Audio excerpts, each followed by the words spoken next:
Yes, we are doing this. We need to talk about this eventually, yes. Long time no see, people. Sorry I've been gone for a while. Kind of lazy, but just like, guys, first off, just I've noticed there's people like other people viewing my videos, right? But why the hell are you guys ain't subscribing when I told you I need subscribers to go back to live streaming so I can talk to you people? Once we get back to live streaming, I'll put the number up. Then we'll get back to the Gnostic hotline of chosen ones so we can understand. That's why if you see my playlist, chosen ones only can understand 0, because since we're doing videos, we're technically on season 0. Like, we're not even at the actual program again, really. Okay, so today we're going to be talking about the Epic of Gilgamesh. Yep. So it's some Babylonian shit, Mesopotamian stuff. But yeah. Gilgamesh. One of the fucking best heroes out there. That they should have added inside Record of Ragnarok. Hell yeah. King of the Babylon. Yeah, Anunnaki Sumerian shit. But anyways. So, Gilgamesh, yeah. He's a demigod. But of why we're talking about this, because there are a few elements how they're comparing like, the Epic of Gilgamesh to the Old Testament of the Bible. Like, okay, first off, guys, here's one thing. The Epic of Gilgamesh has been around before the Bible, before the Old Testament. And people have been discovering some key points of how it's connected to a lot of things, considering Noah's Ark. So that's why we were getting into it. Okay. So, we need to get on Jimmy and help us out. What we gotta learn. This better fucking work, because, I don't know, the internet's been changing and shit.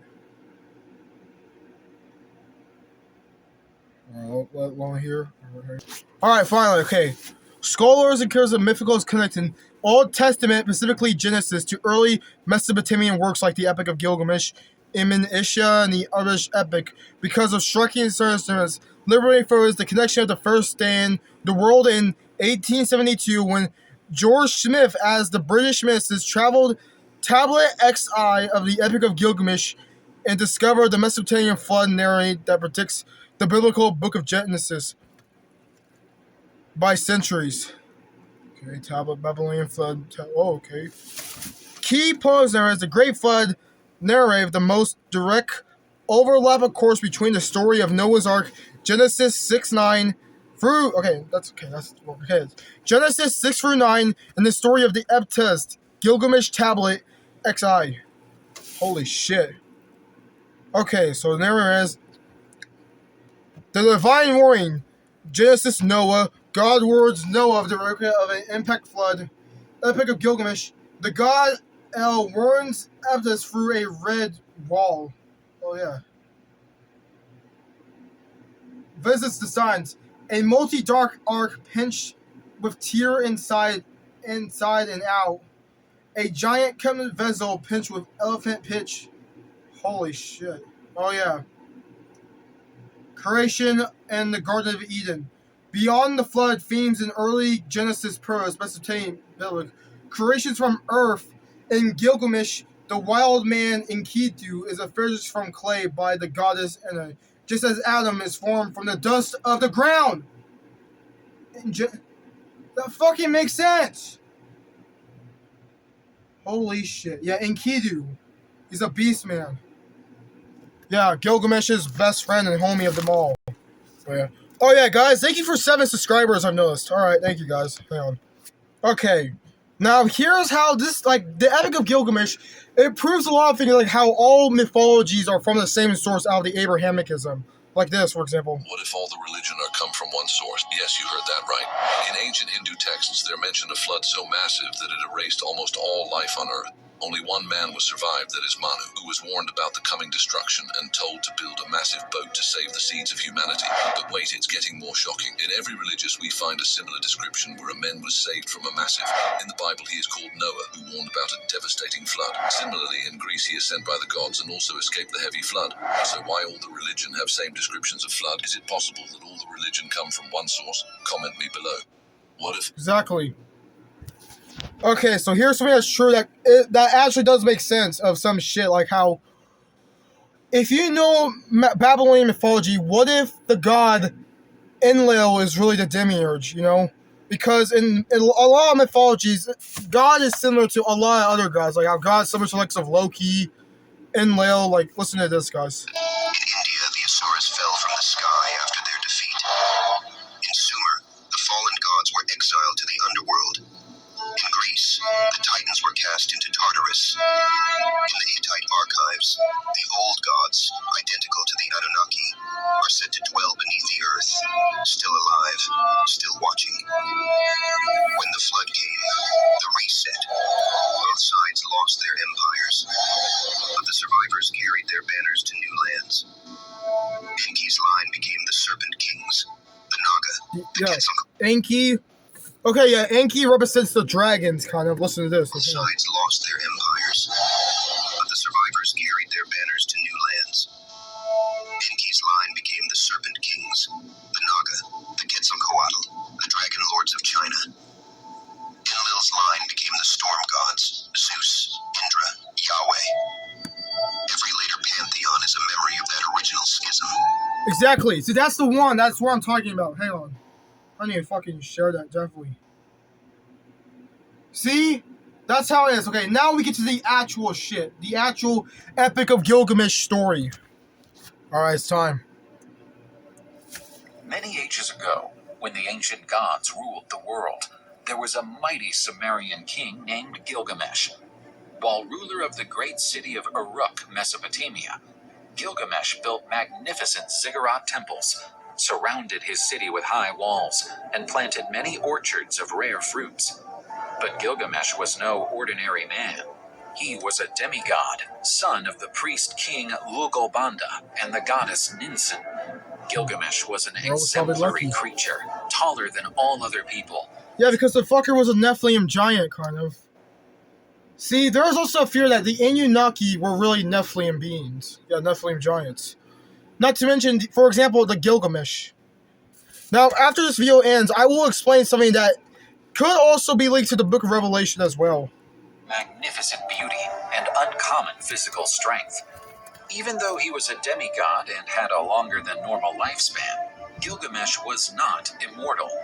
Despite his physical qualities, Gilgamesh had an arrogant personality and acted as a proud and haughty tyrant. With no From a tyrant to a hero, him, he abused his authority as king, demanding to be idolized by the people and ordering the construction of monuments in his honor. And he seduced any woman who attracted him, even if she was of the nobility or married. The population of the city of Uruk gradually began to despise the king. In their prayers to the gods, they begged to be saved from Gilgamesh's cruelty and lewdness. The powerful celestial god Anu felt pity for the humans and ordered Aruru, the goddess of vegetation, to engineer a creature to rival Gilgamesh. Using a portion of clay, the goddess Aruru fashioned a hybrid being, a mixture of man and animal, named Enkidu. With a hairy primitive appearance and bull's horns on his head, Enkidu lived like an animal in the woods and plains of Sumer. He ate grass next to the gazelles and drank water from rivers side by side with lions. All the animals knew and obeyed Enkidu. He became a protector of wildlife, but did not know how to approach human beings. Upon hearing stories about the appearance of a large and strong man, Gilgamesh decided to send Shamat, a priestess from the temple of Uruk, to inquire into the case and try to seduce that mysterious man. The goal was to take away his purity granted by the goddess. Dude, hang on. No wonder people like fucking lust over like priestess, like, I don't know, for any cultures. Jesus Christ. Even fucking back then, they were still doing that shit. The priestess's surprise, Enkidu was as impressive as Gilgamesh, and she quickly fell in love with him. Jeez. After 7 days and 7 nights of sultry love, Enkidu became civilized. He learned to wear clothes and eat food like humans. After that, Shamat told him about the existence of Gilgamesh and his reign of tyranny. A great wedding was about to take place in the city of Uruk. But, as usual, Gilgamesh appeared and demanded to possess the bride before the wedding. To the relief of the bride and groom, Enkidu appeared from among the crowd. He had arrived in the city guided by the priestess Shamat. Gilgamesh and Enkidu entered a furious argument about the disrespectfulness of interfering in a marriage of two people who loved each other. For the first time in his life, Gilgamesh found someone able to strike back at him. This made him angry.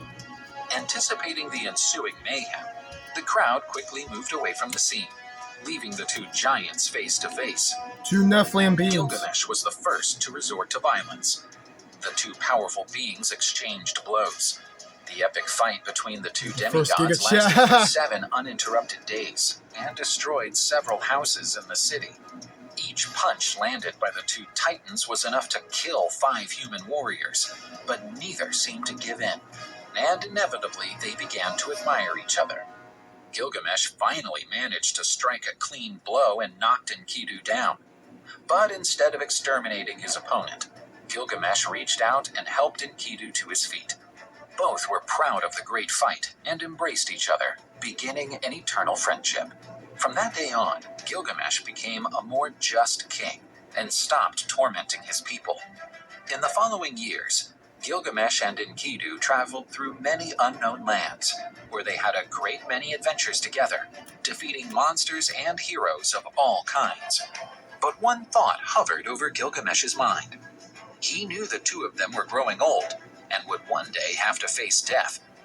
To immortalize their names, Gilgamesh asked Enkidu to travel to the cedar forest, where the powerful demon Humbaba lived, a being so dreadful and dangerous that even the gods respected him. Humbaba had never left the forest, and had not committed any action likely to provoke Gilgamesh's attack. Still, he had to defend himself against his attackers. When they saw the demon Humbaba, the pair of demigods were paralyzed with terror, for they had never seen such a terrifying creature.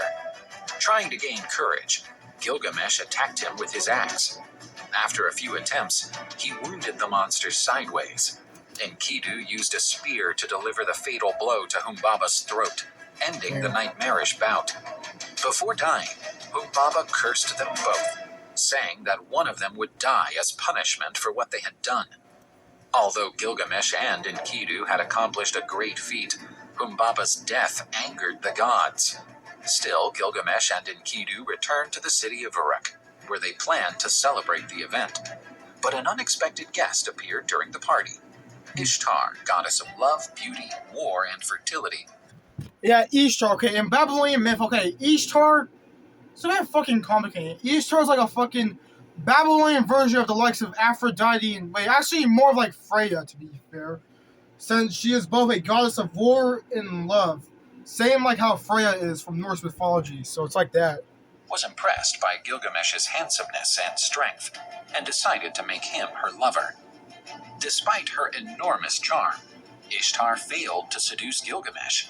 He rejected her, claiming that he was aware that all of Ishtar's other lovers had died horrible deaths. Ishtar was furious at Gilgamesh. See? Love is a distraction, like that. Boom. W. Gilgamesh right there. Gilgamesh's boldness and swore revenge.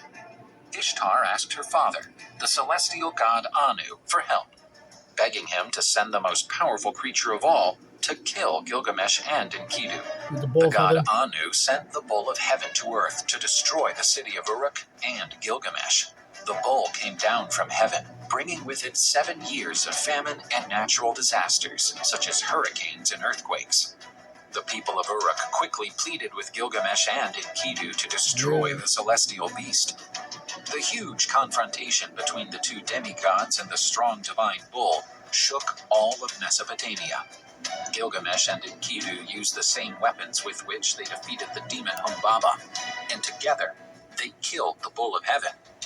As a sign of contempt, Gilgamesh cut off one of the bull's legs and threw it at the feet of the goddess Ishtar, who was watching the fight from a distance. Not only was Ishtar angry, but the other gods rebelled against Gilgamesh and Enkidu, deciding to punish them. After deliberating about what had happened, the gods decided that Enkidu would have to die, because he was the one who had held the bull of heaven by the horns for Gilgamesh to give the animal the final blow. A few days later, Enkidu fell gravely ill and realized that his death was near.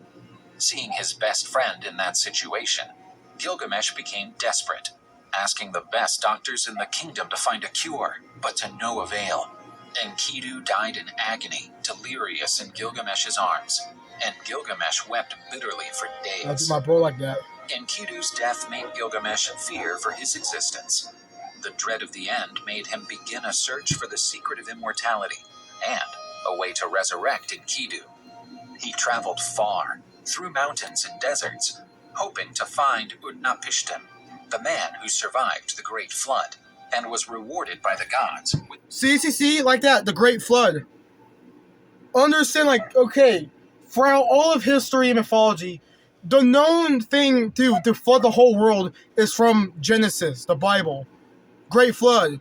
Flood the whole fucking flat earth. Flood the realms, like that. immortality. With the help of the boatman Urshanabi, Gilgamesh crossed a huge lake of poisonous waters, finally reaching the home of the immortal Utnapishtim. But, to Gilgamesh's disappointment, Utnapishtim explained to him that only the gods could grant eternal life. Even so, there was a miraculous plant in the depths of the sea, capable of rejuvenating whoever ate it, prolonging their lifespan.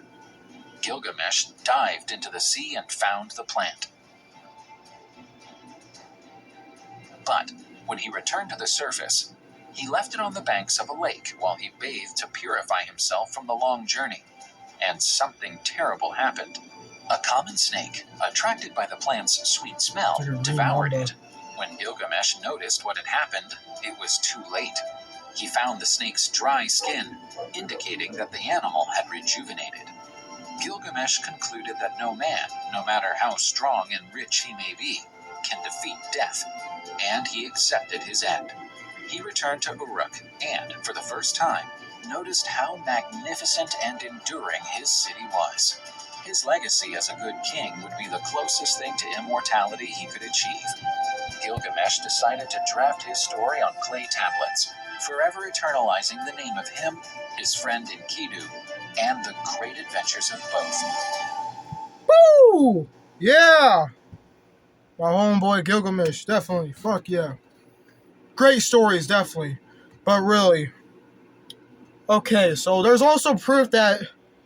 Hang on. There's also proof that people have found the tomb of Gilgamesh. Like, hang on. The tomb of Gilgamesh. Like, people have found that shit, like underneath the water or some shit. They found his body or some shit.